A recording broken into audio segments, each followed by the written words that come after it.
Welcome, ladies and gentlemen, to a debut podcast on Freaky Fast Broadcasting. It's called the Cool Down Lap. For us here at Freaky Fast Broadcasting, we wanted a way for you, the viewers, to get to know the drivers on a little bit of a deeper level. And the best way we could do that was to allow you to get to hear from them, from their own voices, and as well get to see them. Today, on our debut episode, we get to hear from drivers from the ISRC Truck Series, Full Send Racing Series, as well as the Stars and Stripes Series. Three series we get to cover on a weekly basis here on Freaky Fast Broadcasting. But let's start things off with Monday night as Christopher Norris, one of our social media and back behind the scenes members at Freaky Fast Broadcasting, as well as a driver we get to talk to. He is going to be having a great conversation with Tyler Dengler on what it's like to be an admin for a truck series. Hi, my name is Christopher Norris, and today I'll be covering the ISRC Short Series. Joining me today will be Tyler Dengler. How you doing? I'm doing good. First question I have for you today is, what got you into racing and iRacing? What got me into racing and stock car racing was I live 30 minutes away from Sonoma Raceway, and I've been going to the racetrack ever since like 2006, so I think I was like about 5 years old by then. My aunt and uncle were also into racing as well, and they got me a couple diecasts. Of I believe like Dale Jarrett or something. It's a couple of the older drivers. So that pretty much got me into it. And then going to sim racing, I've always known of iRacing for the last since it's been around. And I used to watch back in the day what used to be Peak Cup Series, which is now the Coke Series. So I would watch them whenever their races would come on. And then once COVID hit, thankfully my parents were very kind and they got me my own gaming computer. And I bought the wheel, I bought iRacing, and I immediately just went to town. Originally, Martin, or you can say Morecast, Martin Morales, kind of also got me into it as well because he started, I think, 6 months before I did. And I was like, wait a minute, I want to do this too. So that was kind of also the drive. Martin was definitely an influence, and then also, watching it as I was growing up. So many different ways to race on iRacing, including AI hosted and official racing. There's also the league hosting, and league racing and all that stuff. What got you into league racing, and how did you find it? Going back to, Martin Morales, he started in the NISCC Cup Series, and he would stream it on Twitch. And then also it was broadcasted on YouTube. So I was watching, that league. And, that was kind of what got me into league racing was pretty much that league and Martin as well. So I joined him, I think, late 2020. And then, I was very, very nervous, still new to the service. But thankfully they let me join. And I got to meet you, and all the friends that I have now, because of that league. And since you're actually a owner/admin of this league, where did this come from, and what made you decide to start your own league with a bunch of other people? So originally, I was a part of a truck league that ran on Tuesday nights called the Last Nights Truck Series. They were broadcasted by Tony Rice Motorsports, or I think it was Rice Motorsports TV. And basically, the way the league ran was not exactly how we thought a league should be run. It was myself and 10 other people that were from the NICC league. We had decided we need to start our own truck league, and let's do it on Monday nights. It's the night before Tuesday, so that way we can kind of compete with that league. Originally, though, I wasn't supposed to be an admin for this league. I was brought on pretty late into the endeavor, but originally it was Martin Morales, Danny Cochran, Jacob Morris, and Austin Halsey. Austin, though, didn't really have too much of an open schedule, so basically they had called me about it, and they've been saying, ever since, we're glad we got you in, and that you're an admin because you've brought so much to the table, and I'm very thankful that they did ask me because I get to be a part of running the show, and I believe putting on good races each week. Of course, and speaking about that, actually, it's now in the 4th season. It's it's not almost, but it's getting close to 2 years old. And from season 1, this league has grown a lot on Freaky Fast, on social media, and in general. I mean, every season there's always about 35 to 43 drivers willing to sign up and race, and possibly more. How have you noticed the growth throughout the seasons? I gotta be honest, I really didn't think that we would get this far in terms of the league being this old. man, having it be 2 years old is honestly crazy. But I still look back to season one with how great the racing was. We do have our moments where we have a couple bad races, but not every league is perfect. Even the best drivers that are on this service, even they have some bad races, which makes us, or at least me, feel confident that, hey, we make mistakes. We have a couple bad races, but the drivers having great personalities in this league. We have a lot of good, aggressive, very, very friendly, very kind drivers.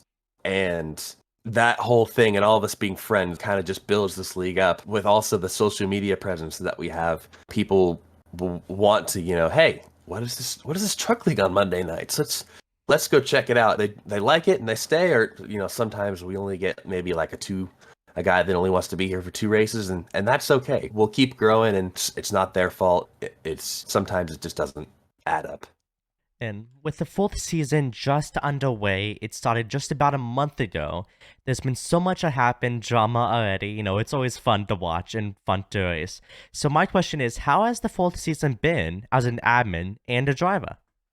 Well, as a driver, I've loved this season so far. We've got a good first 4 races. Just for myself, I think I'm like 7th in points, which is really surprising. I had a good Daytona, didn't have a good finish. I think I got maybe 13th, but it wasn't bad to my standards. And I've just kind of been clicking off top 15s, and that's really kind of what I strive for.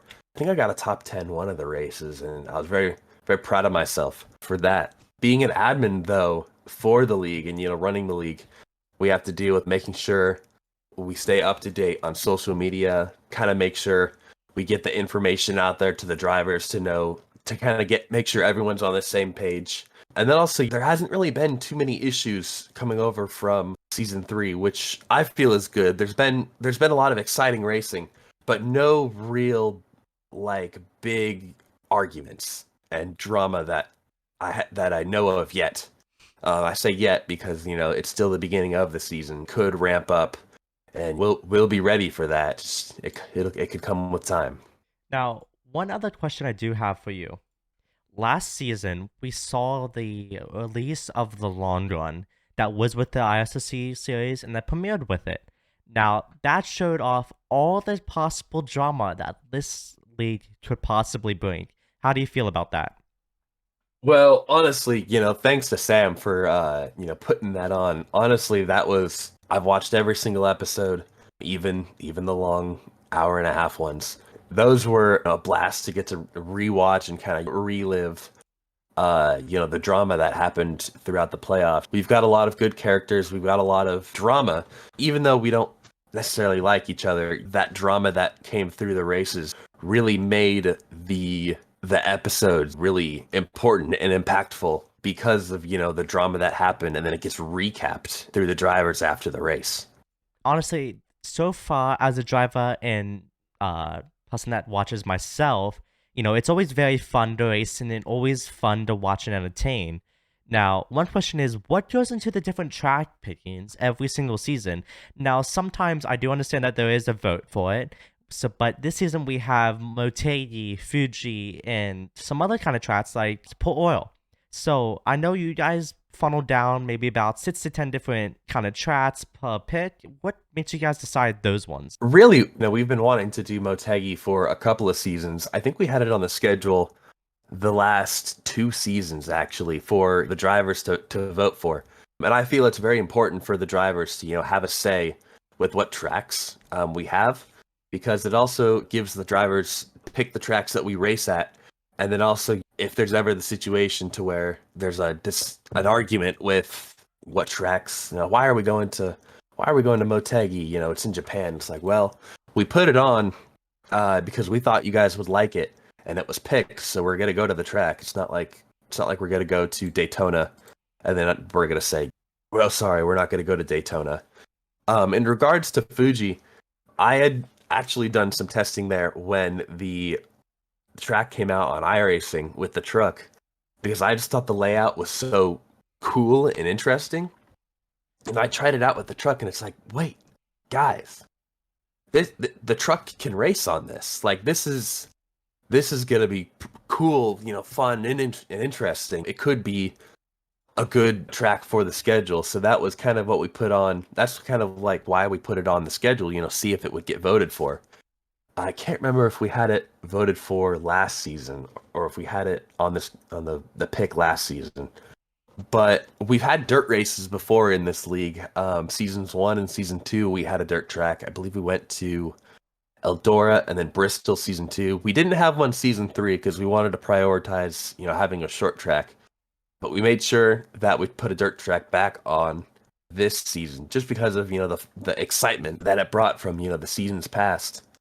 And then also, we had a couple other tracks that were in the pick that didn't get picked, which I really wish would have. But it's not my say at the end of the day. It's whatever we all pick. Yeah, and speaking about tracks like Daytona Road and Port Oil, how do you feel coming up, like in maybe about less than a month, actually, 1 month away, is Port Oil? How do you feel about that track? Well, honestly, I've never driven at that track before, but saw the layout. I've seen the racing kind of just like through sprint car races, and it seems like a very exciting track to be at. It's not too small to where I feel like the truck would be at a disadvantage. It's big enough, it's wide enough to where we can all be on the track at the same time. And there may be issues, but it's the same kind of layout as an Eldora, a Knoxville, those type of tracks. Now, one question I do have for you, speaking about that, is how do you compare a sprint car to a NASCAR truck? Oh, yeah, there's a lot of things you can and can't compare it to. A sprint car is very small and tight and has a lot of downforce, where every single movement, makes the car go one way. Where a truck, you kind of just, it's a boat at that point, and you're just kind of gliding the boat along the water when you're in a NASCAR truck. But with a sprint car made for the dirt, that's all the similarities and differences I can really come up with. And speaking about the different road courses and different tracks and all that fun stuff, last week we headed to Watkins Glen International, and you were about mid-pack most of the race, just chilling behind some people, maybe me, possibly. What was your thoughts going into that race? What was your strategy, and how did it turn out for you?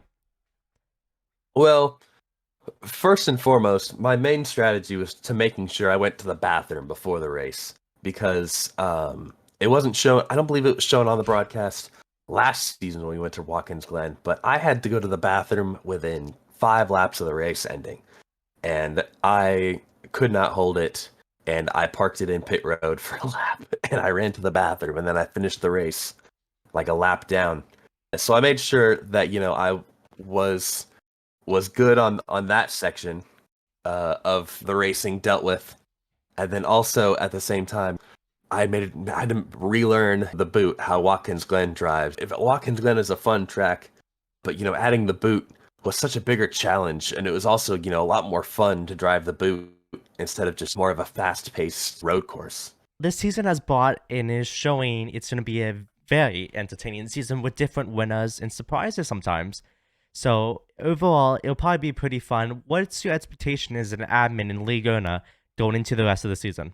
Clean races, good races. There's a lot of first-time winners so far with, Logan Brakey and Cody Reed getting their first win. Both of them are very long overdue, very, very kind drivers. I like them very much.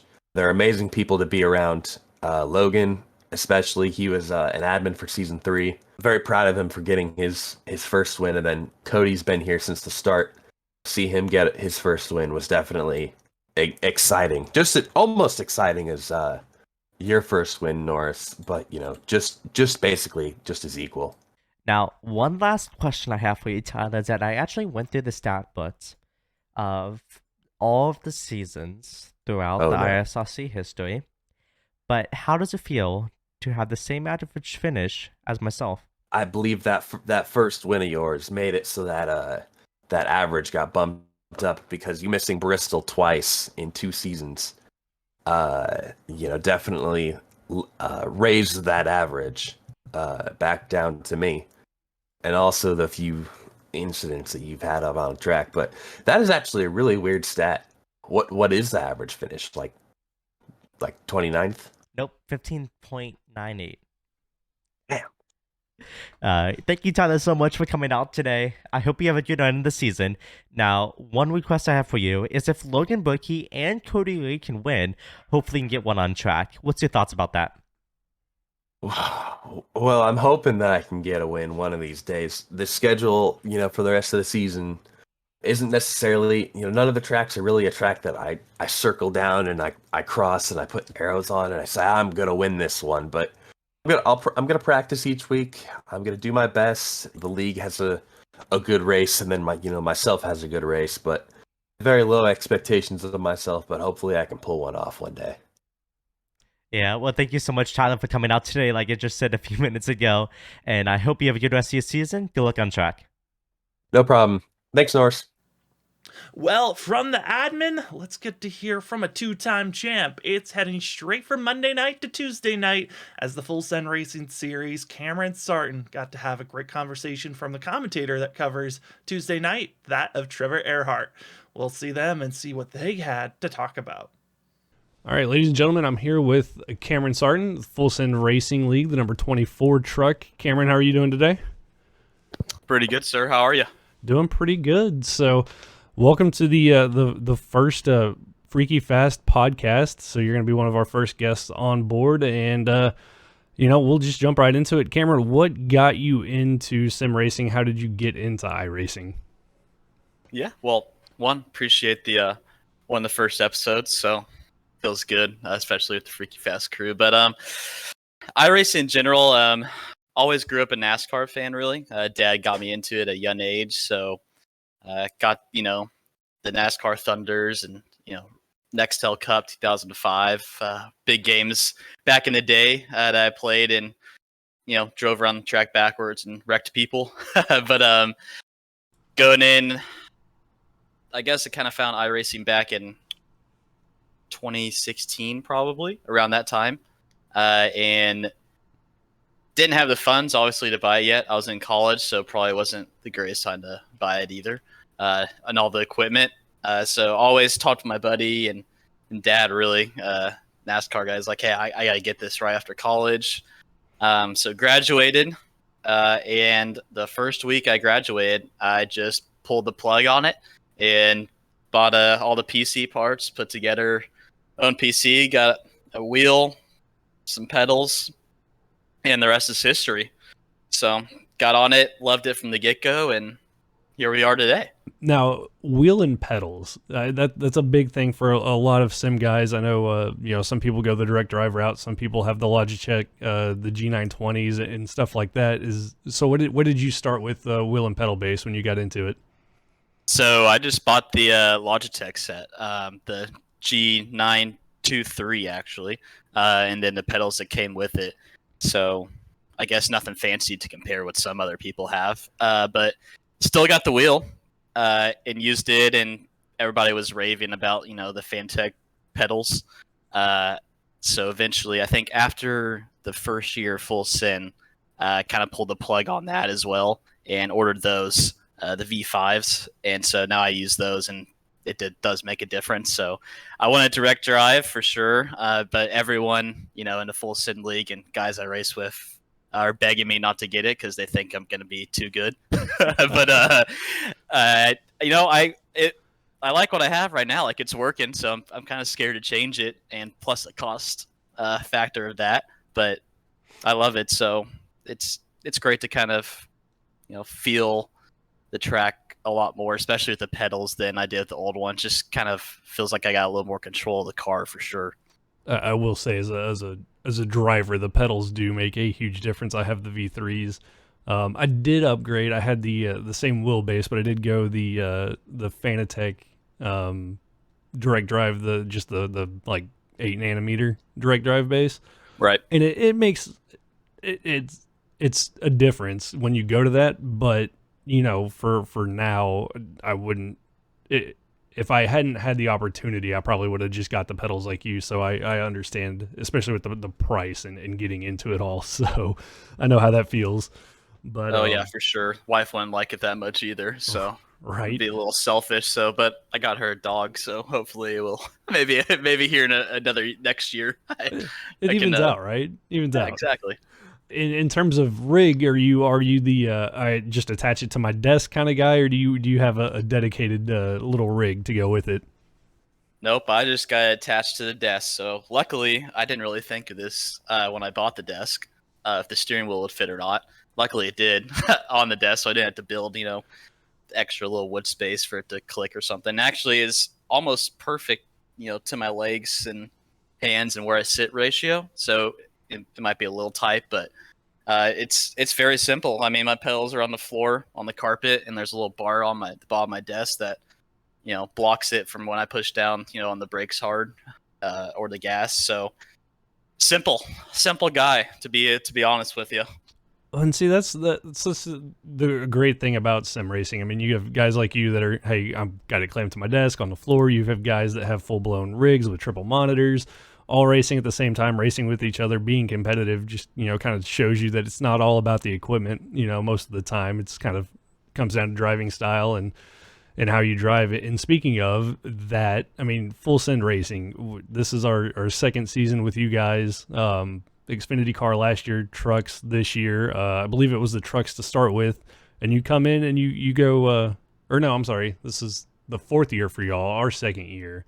But you come into Full Send and win 2 championships back to back. I mean, one, how did you find Full Send and league racing, and what is that experience like, coming in your first 2 years and being a back-to-back champion? Yeah, awesome one for the championships. But when I first started iRacing, it was just fixed race after fixed race after fixed race. Kind of got repetitive, and I wanted something new, and was on Reddit one day under the iRacing page and found Travis's post for the Full Send recruitment race. Hopped in there one night. He said, "Hey, you want to join for our first season?" I said, "Sure, why not?" And the rest is kind of history. So him and John, especially, two guys that kind of got me into their league and showed me the way of how to do a lot. And now we've cultivated a good friendship there between us, myself, Travis, John, a lot of other guys too that we've raced with. I could name a ton, but I don't want to go down the whole list. And it's been a blast. So it kind of been loyal to them because they got me into this. We've done a couple other leagues together as teammates, not as teammates, just as competitors. And then kind of teammates on the side, just don't say anything during the race to help, especially at the restrictor plate races. And then now, lo and behold, we're already in our 4th season, so it's been a great ride for sure. And I give Travis and John a lot of credit for that, especially keeping me around too. So it's been great. And then as far as the championships go, the first season. We didn't have a ton of people, obviously. The inaugural season, you got to kind of grow your brand a little bit. So when I won that, I felt it was an Xfinity car. I knew I had speed, but, there's I think there's only 12 or 13 people in the final race. So it didn't, feel that satisfactory, I guess you could say. Although it's still an awesome feeling.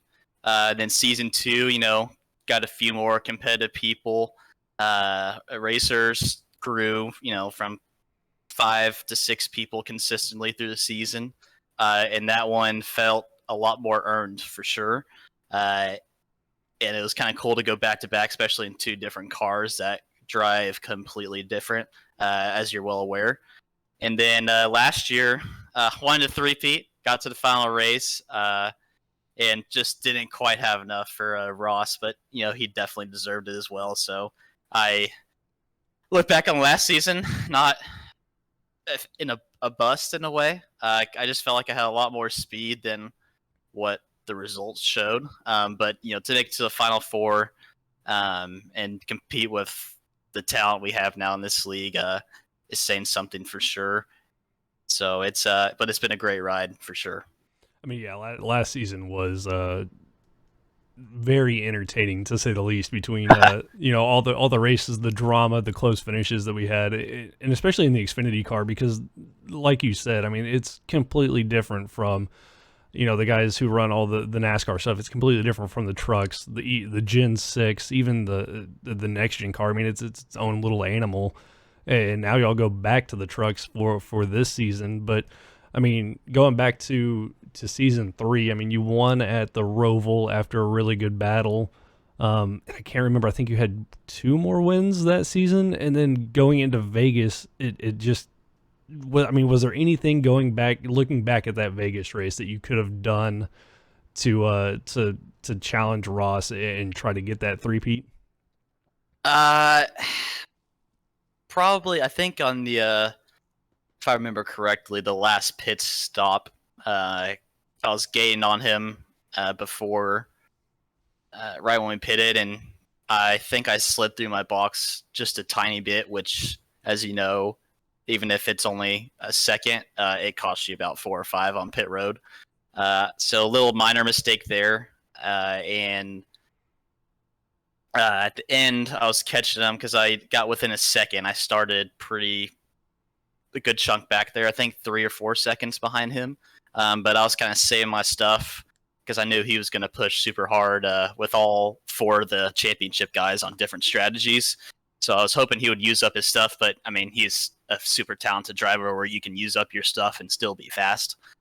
He's done that a lot of places, especially Vegas, but and Homestead, I need to follow that guy a lot more. He's a tank there. But got behind him, caught him down to second, I think, with about 10 to go, and slowly kind of got a 10th or 2 every single lap, and then that caution at the end.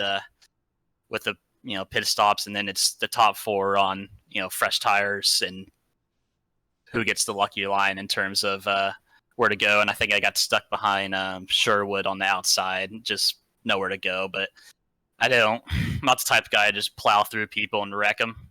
It was for a championship, yes, but it just didn't feel right to me, at least. But maybe this year, if I had the opportunity again, more like Hell in a Cell for WWE and just go for it. So, but not a ton I could have done differently, but just, obviously wish the result would have played out in my favor. Right.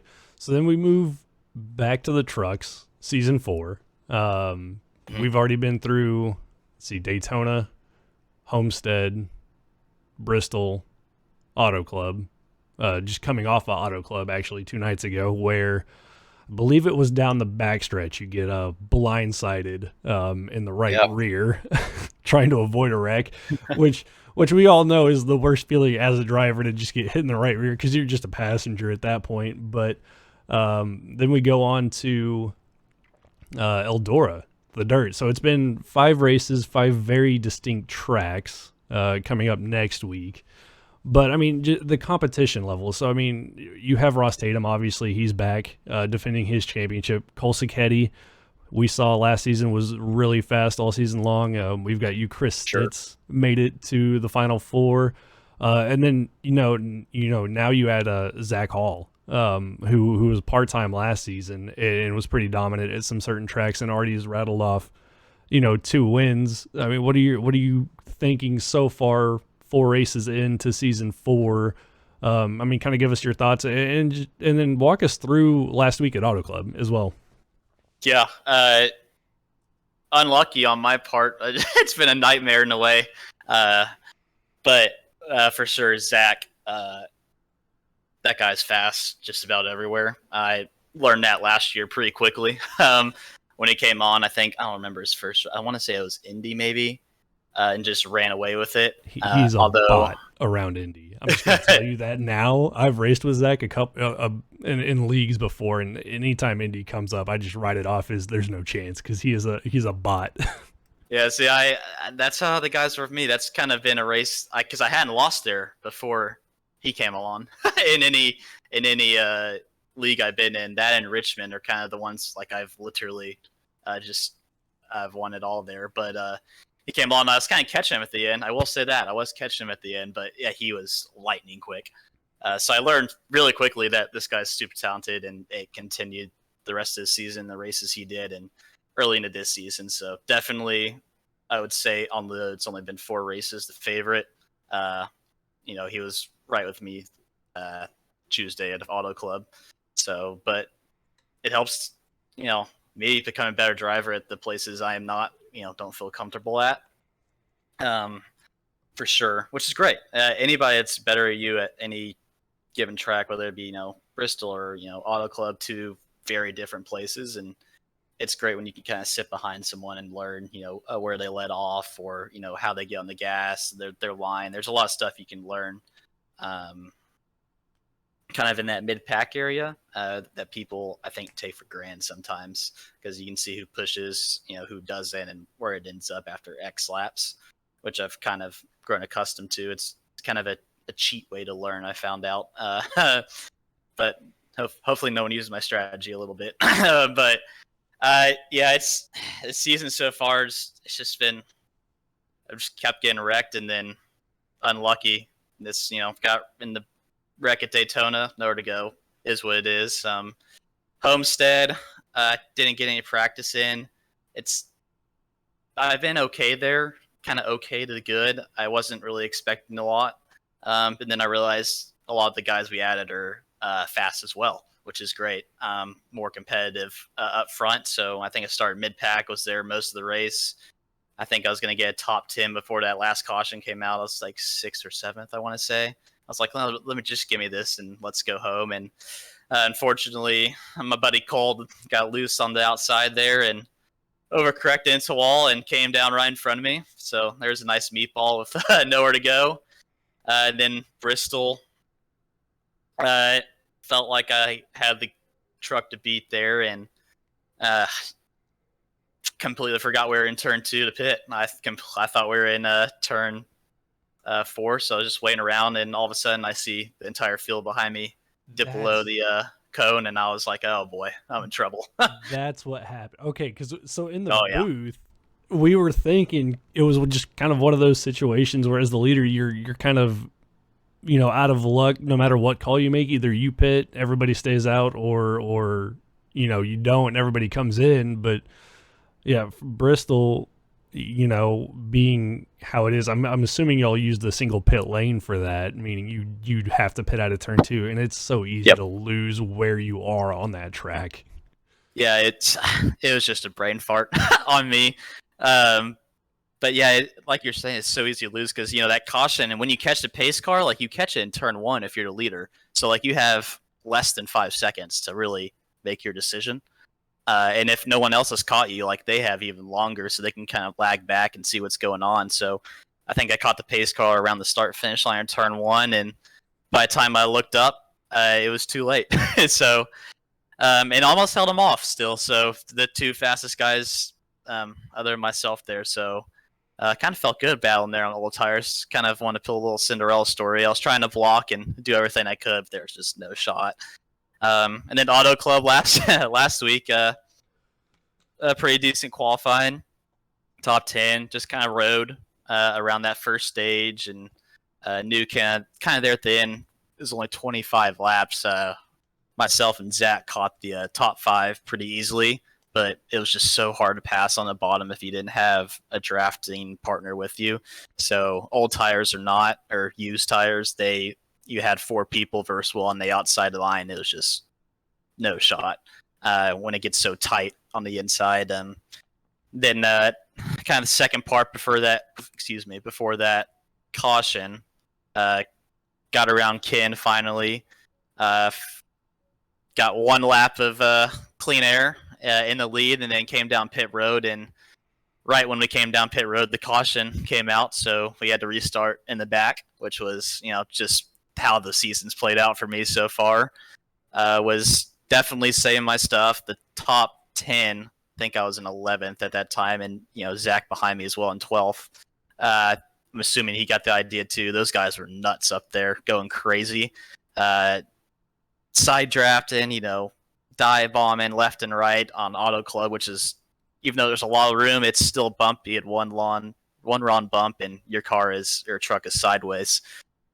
So was playing safe, caught them, and then of course the caution came out right when the tires started to feel good, and everybody else in front used them. So those last 15 laps I knew were just going to be good luck, and it's going to be fun. And got a pretty good restart there on the bottom. Got loose. Someone got loose. I think Holland got a little loose on top, nowhere to go, and you get the famous right hook with nothing you can do but see your face going head on to the wall, and the rest is history. But everything ended up with John winning. It's awesome to see him win, especially with him getting and Travis getting me into the leagues, and he hasn't won yet. So all the frustration and sadness went away with the snap of the finger there. So it felt good in a way, but rest of the season, I feel confident. So I feel like I've shown the speed in the last 2 races for sure, and just need to put a race together. All however many laps it is, and hopefully can rattle off some wins here and get some playoff points, so I'm not too far back when that starts.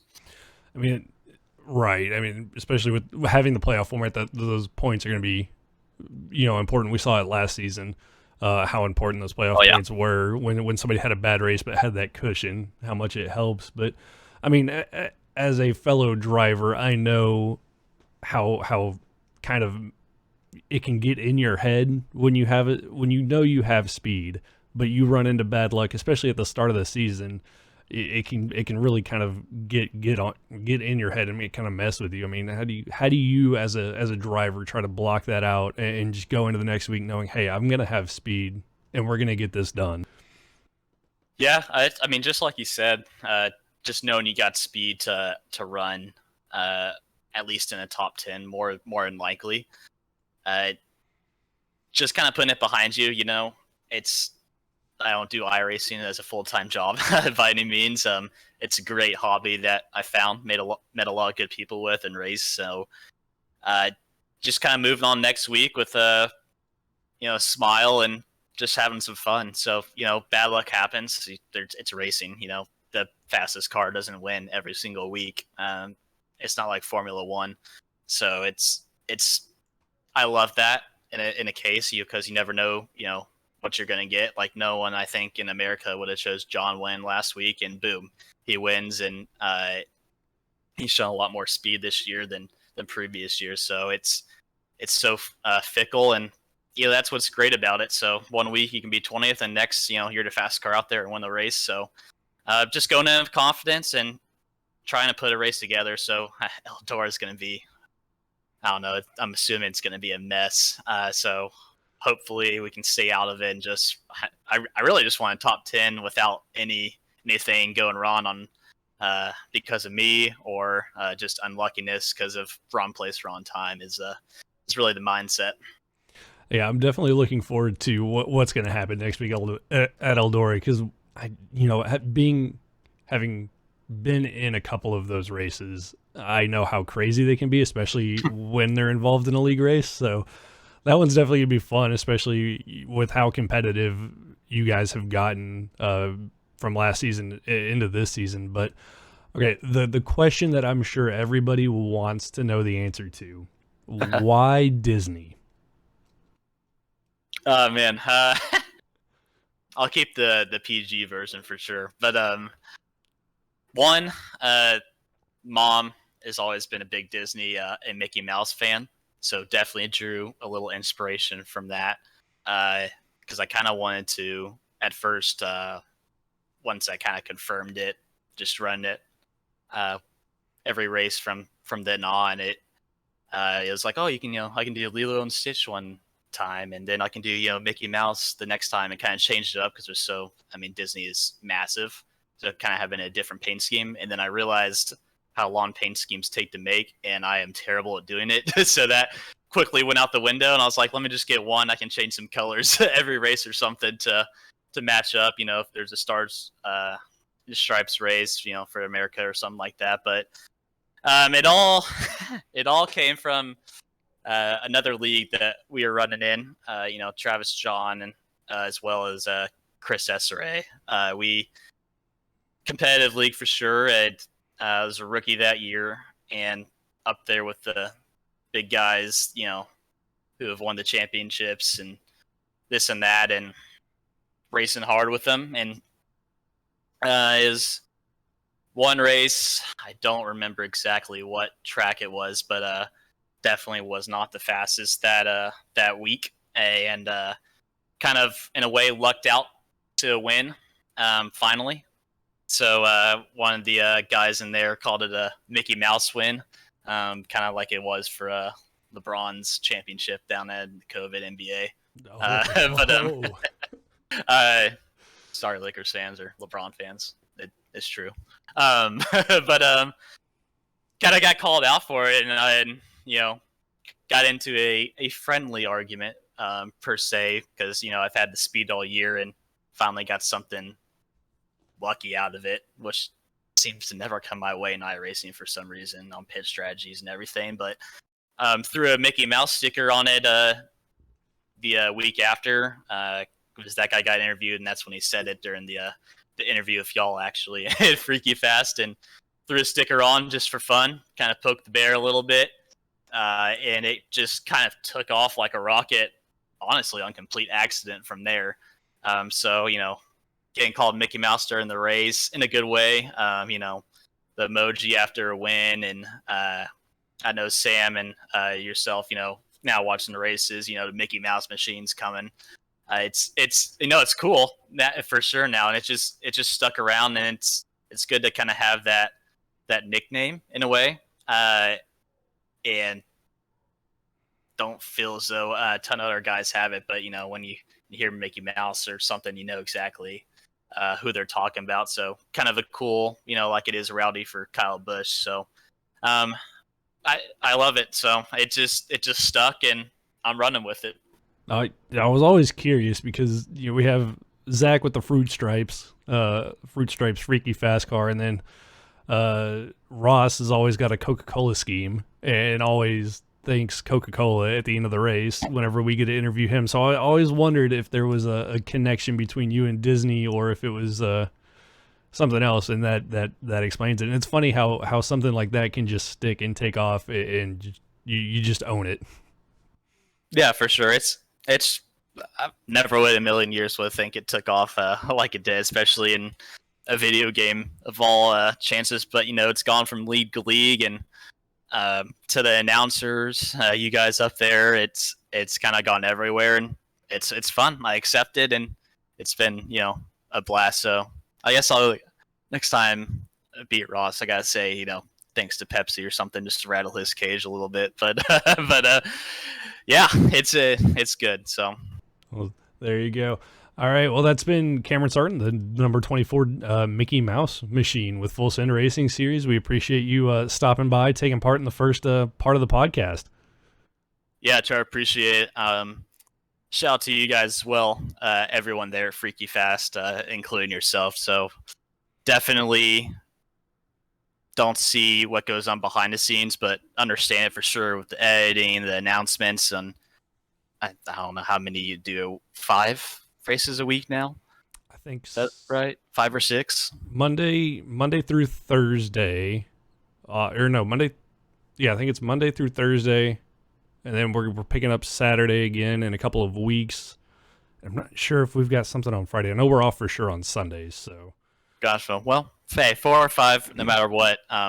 Probably working every day other than that on some scenario behind the scenes. So glad to be a part of it, and it's growing. So I know all the iRacing I see, on Twitch, YouTube, etc.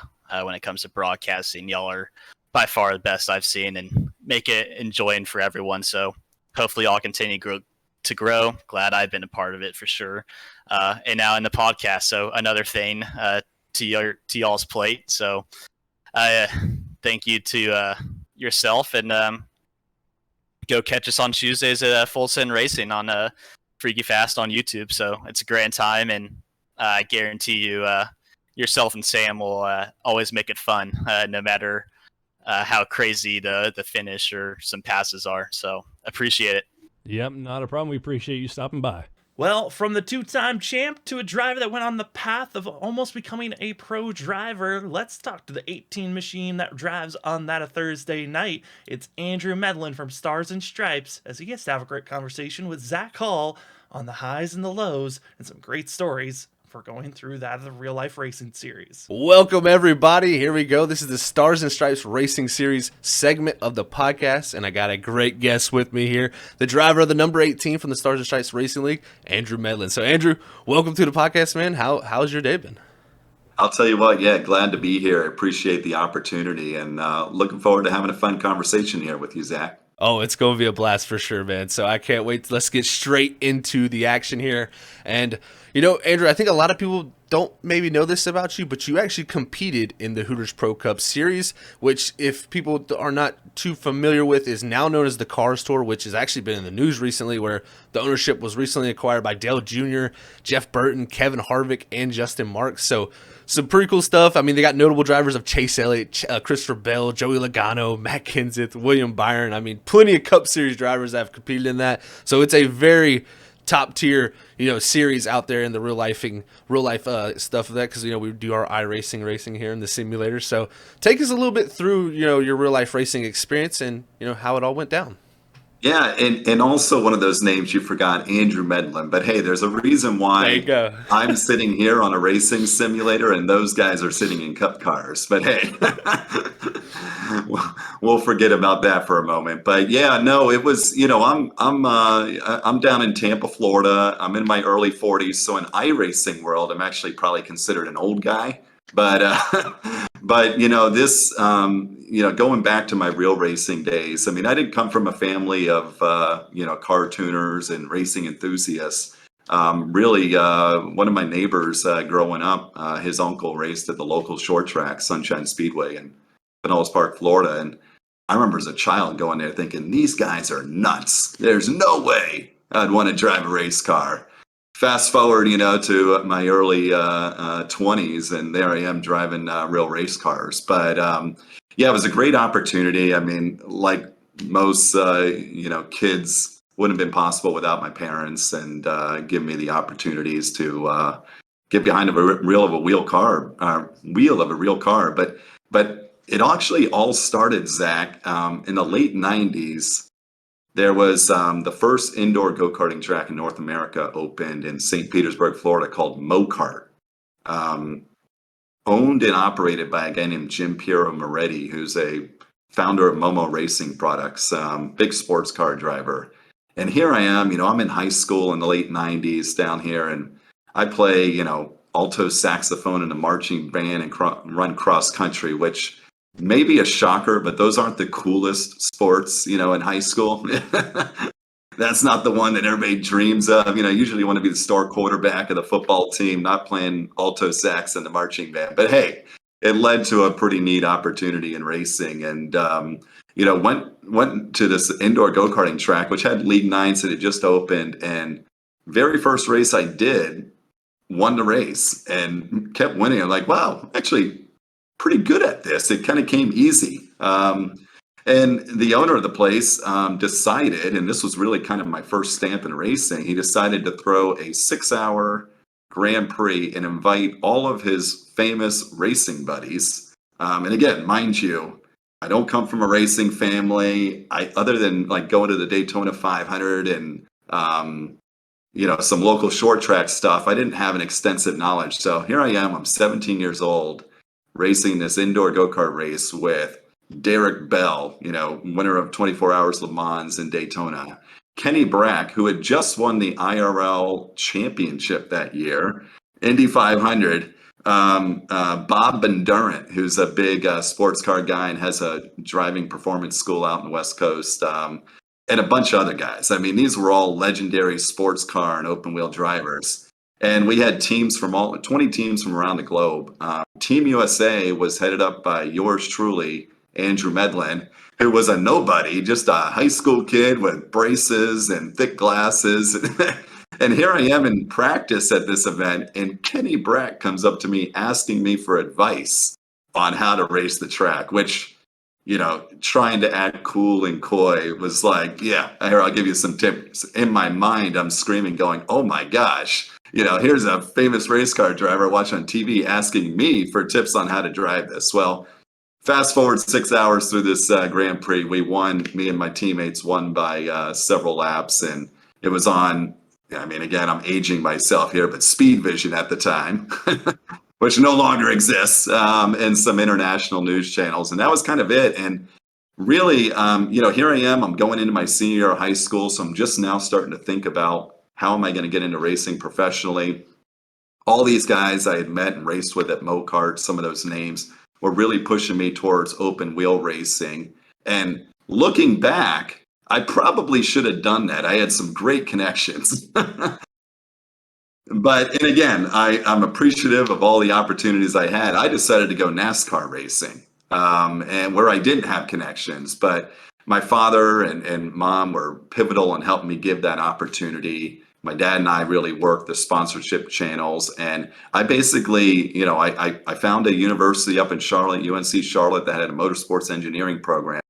And they allowed me, as long as I was going to school and earning my education, my father helped me find some sponsorships. And I went up to a track called Concord Motorsports Park, which for all of our iRacers is on the simulator, and contacted the track promoter there and said, hey, I want to go racing here.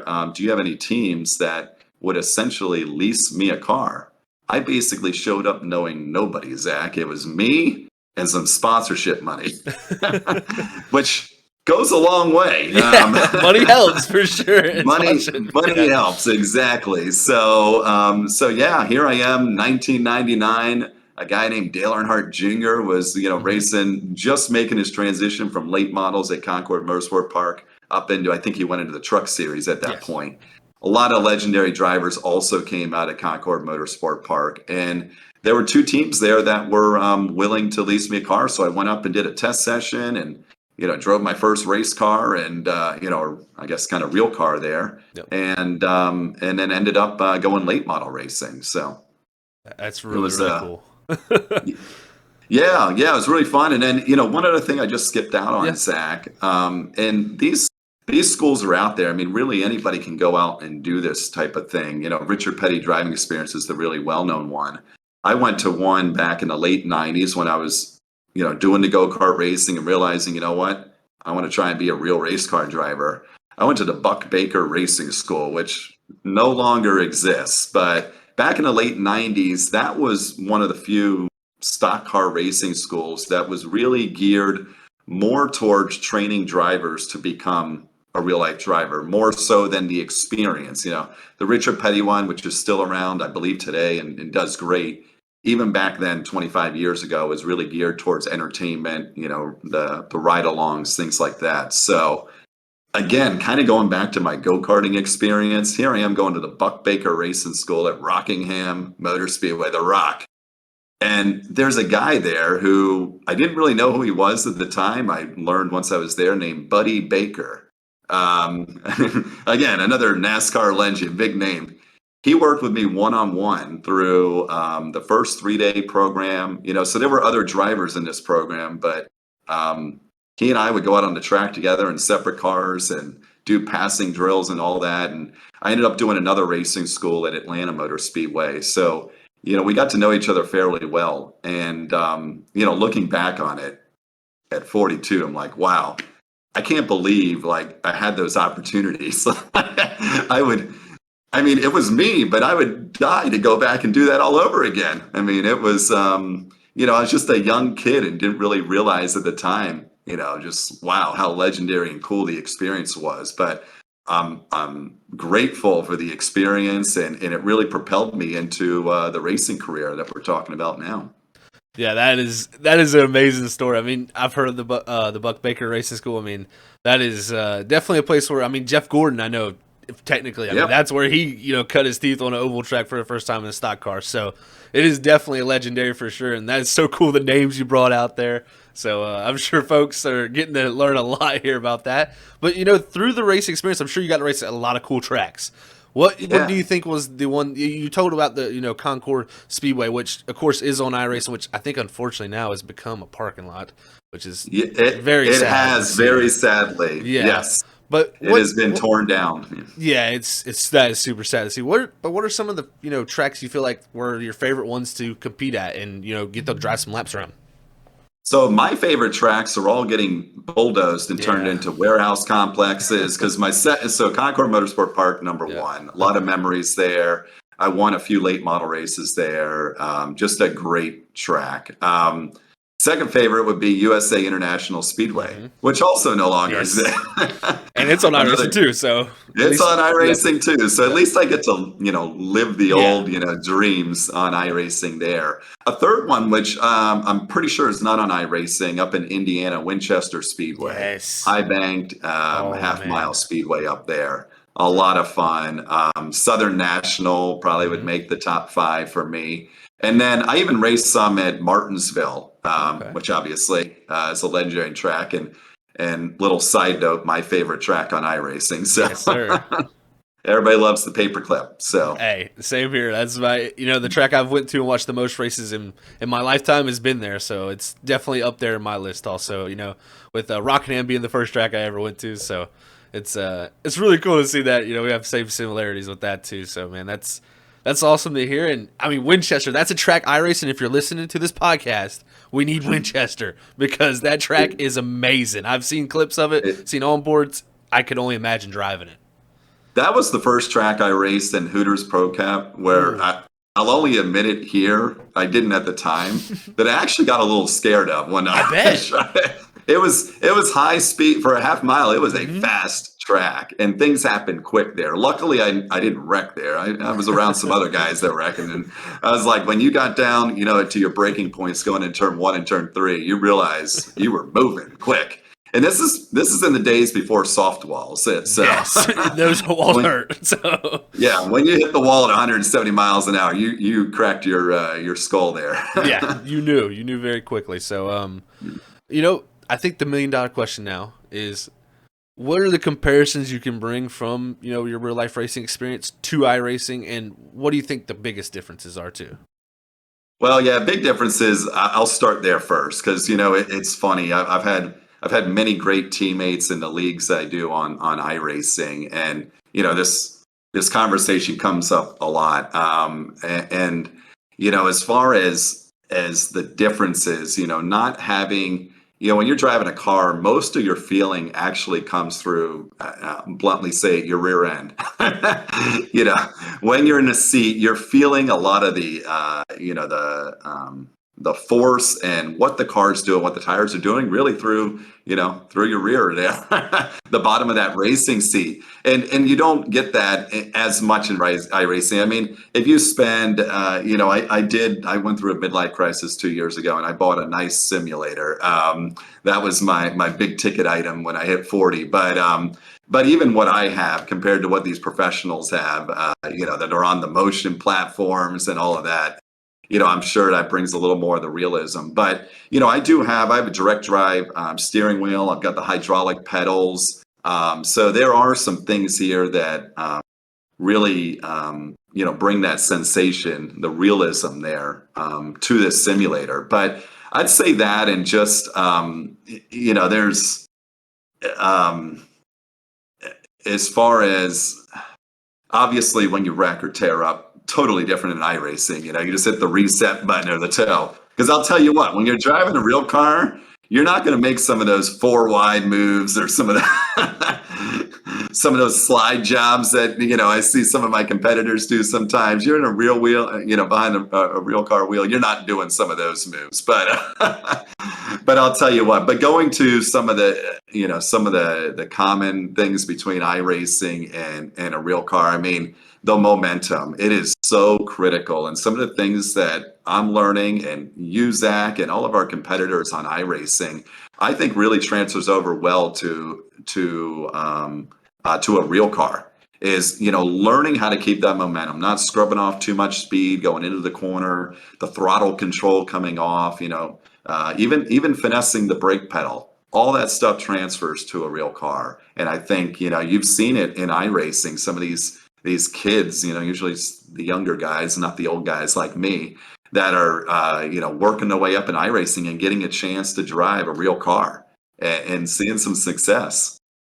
Yeah, it is really cool to see how it's transferred with, guys like William Byron, for example. His first time really ever learning anything was in iRacing. So it does show it's a great tool for that. And like you said, you don't get the rear end experience that you do, there where you don't get to feel really the G forces and stuff like that you really get to feel the car.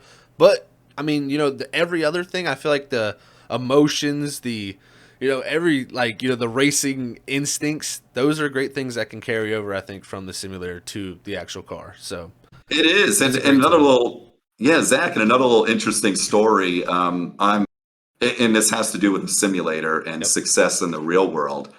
Several years ago, at the summer race at Daytona, the Pepsi 400 or Coke Zero 400. And one of my good buddies is very close friends with Joe Gibbs. He treats my buddy like a son. So we're there. We're, the hot passes. We're in, Joe Gibbs' box. We're hanging out with him. That year, there was actually a rain delay. So Joe takes us back to his motor coach. And again, just talking about being starstruck. Joe's making me a peanut butter and jelly sandwich in his motor coach. And he's drying off his shoes with a blow dryer. And I'm just sitting there going like, this is, like Super Bowl champion Joe Gibbs, car owner, making me a peanut butter and jelly sandwich and blowing out his sneakers with a blow dryer. I'm like, this isn't stuff you see every day. Well, fast forward a little bit. Later in the evening, we go out to pit road. The race gets started really late, and we're hanging out with his grandson.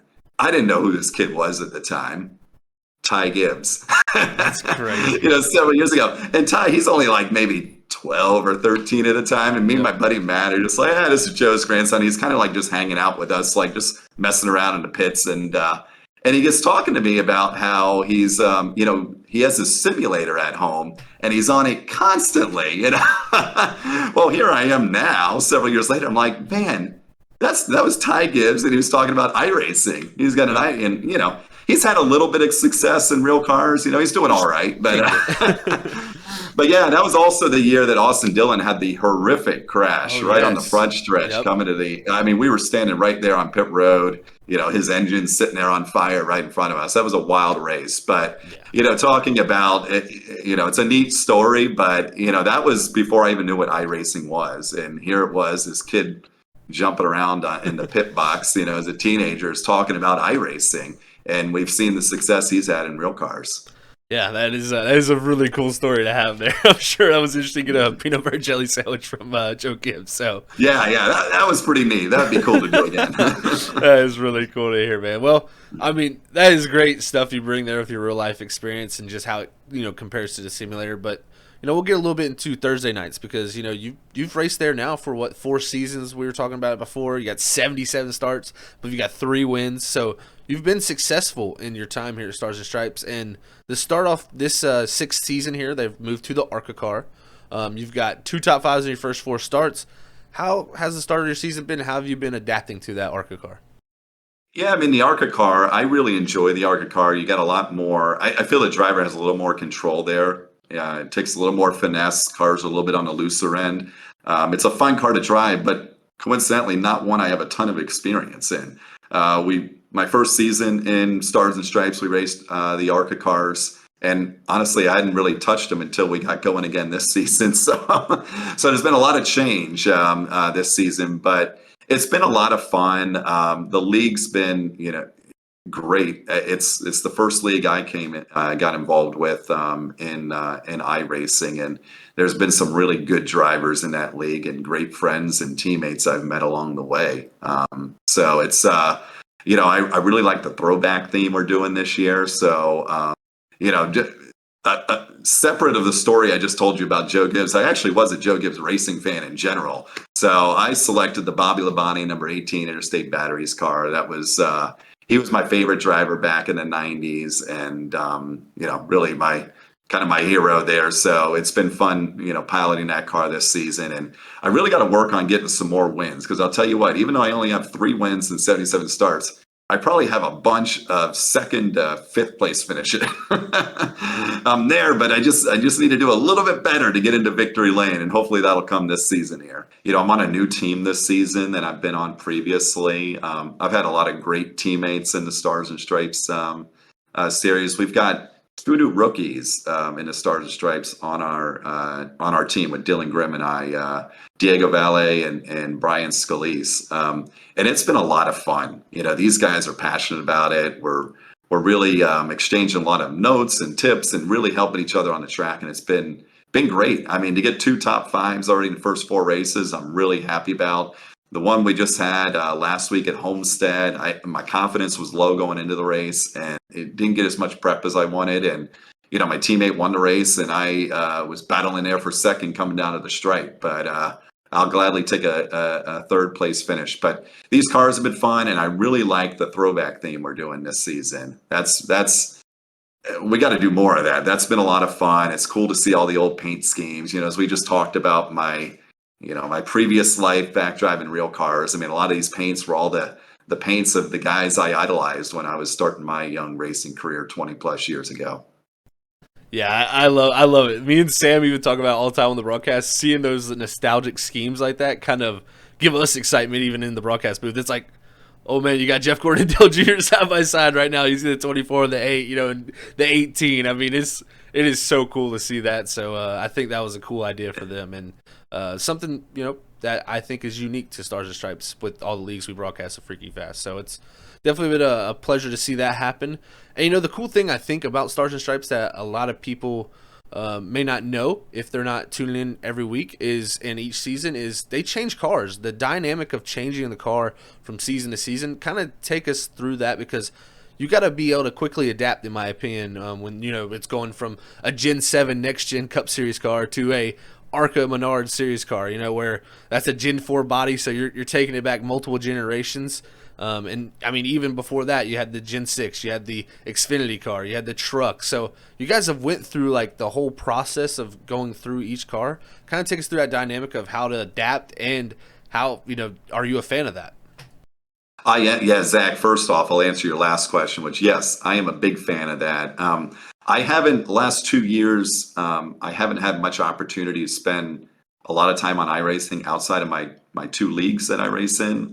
So since I'm not doing the official races, and I've got an iRating I've only done, I think, 1 official race in the last 2 years. So I would like to think my iRating is much lower than what I show in my league racing, but my safety rating is really bad too, so I got to work on that. But people in the leagues probably look like, how in the world has Andrew got a 1.4 safety rating? It's one of the cleanest guys out there. But anyway, we'll leave that besides the point. But I do like that we change the cars each season.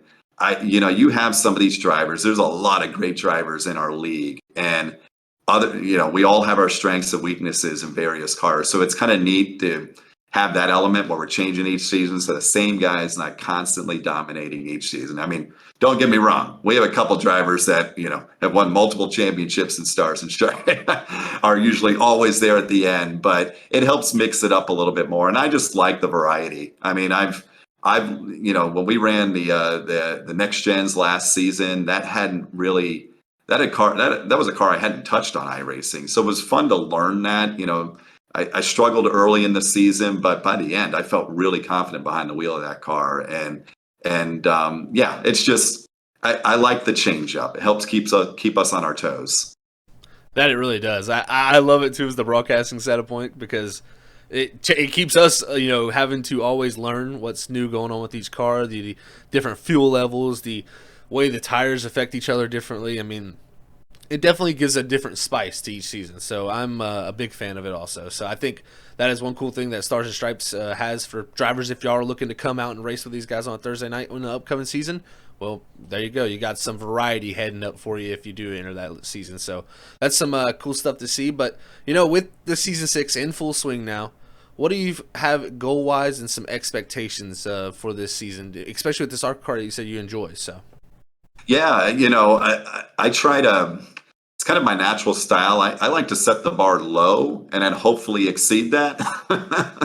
So, really, as I was talking about earlier, this team we've got together at GR Motorsports here, we're really focused on trying to win a team championship. We've got, three great drivers plus me, but we have our sights set on that. We're going to be really trying to chase that team championship. But right now, I've already missed, I think, a race already this season, and luckily got 2 top 5 finishes in the first 4 races. So I think, obviously make the playoffs. If I can somehow be there at the end to make it to the championship 4. That would be fantastic. I mean, obviously we're all doing this to try and win races and win a championship, which I'm certainly trying to do, but the realistic expectation is, make the playoffs and from there try to get to the championship 4 and get to that final race just for the opportunity.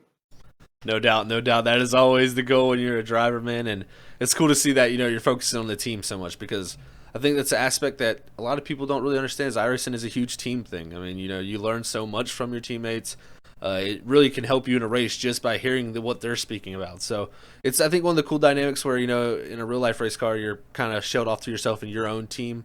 And in iRacing, you got, your group of guys that are out there on the track with you, kind of relaying information back and forth. So that's a really cool aspect, and we can't wait to see how Season 6 continues on, as it's already been a great first 5 races, and I can't wait to see who is able to get done. I mean, you got the likes of Scott Rickard and Kyle McCoy, who've, they've been the guys. Like, they've been, like you said, the guys that got multiple championships, and Scott Rickard's come out firing off, so it's going to be fun to see. You got your new teammate, Diego. I mean, he has been a hit so far in the league. I mean, it's just been amazing to see how much progression he makes through a race after not having the greatest qualifying performances. So it's definitely been a heck of a time so far. And man, I just want to thank everybody for tuning into this segment of the podcast, because I'm telling you, this was a great conversation for me. So I hope everybody else out there enjoys it, because it was a pleasure to have this here with you, Andrew. But if you got anything to say to the folks out there tuning in, or anybody watching, now's your time, man.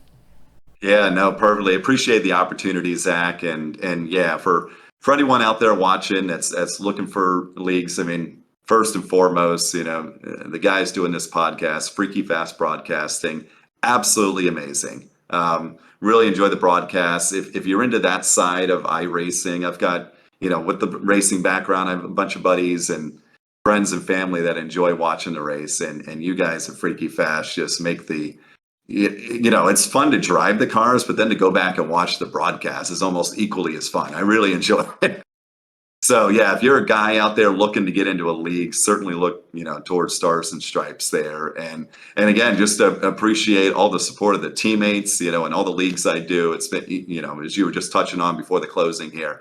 I mean, that whole element is so much fun. You get on a team with other good drivers and the similarities and exchanging the notes and making each other better. I mean, it just makes it, so much more of a meaningful experience. But yeah, got to thank, all the guys at Stars and Stripes for putting on the league, and obviously the league sponsors, Butt Kicker, Next Level Racing, and then, everyone out there that's watching and supporting. I didn't get to touch on it earlier when we were talking about, the real racing experience, but, some of the guys in my life that, really helped get me through the really cool experience of driving real cars, and have kind of been following along on iRacing. Obviously, my father, Bruce, my brother, Aaron, they're always watching every week, Zach. And, I got to mention Gene Wattell and Doug Wattell. They're the ones that first exposed me to racing back in the late 80s. And, my buddy Gene Wattell, I've known him since I was born. And he came up when I became a real race car driver in the late 90s. He came up with me to Charlotte, was on my crew, and then worked his way all the way up in NASCAR. Right? He was the head engineer for Kyle Busch when they won their couple championships. And now he's over at Legacy Motor Club, heading up the engineering department over there. And if you've been watching the NASCAR news, there's a lot of things going on over there. So he's the one that introduced me to iRacing. He said, Andrew, all these drivers, they all have these things. You got to do it. And I appreciate that, and that's been a lot of fun. So appreciate the support, and look forward to many more great races on Freaky Fast Broadcasting. Well, Andrew, it's been a pleasure, my friend. Everybody is tuned in. Thank you so much for tuning into the first Freaky Fast podcast for the Thursday night segment portion of it, and we'll see you next time. Well, it's awesome to hear from all of the amazing drivers that we got to talk to, from that of Andrew Medlin, the two-time champ Camron Sartin, and as well the admin from the ISRC Truck Series, Tyler Dengler. Thank you for the drivers to coming in and having a conversation with us here at Freaky Fast Broadcasting. And as well, big thanks to everyone that was part of the first episode. Christopher Norris, Trevor Erhardt, Zach Hull, and for myself, Sam Dyer, we got to give you a big thank you for listening to our first podcast here on Freaky Fast Broadcasting. the Cool Down Lap. Cannot wait to hear more from other drivers, and we hope to turn this into a monthly series where we'll be talking to more drivers from more of our other series as well. Hey, we only got to hear from 3 of our 5 series that we cover: Wicked Racing League, WSSR. Hopefully they'll be in episode 2, and we will hear from you next time.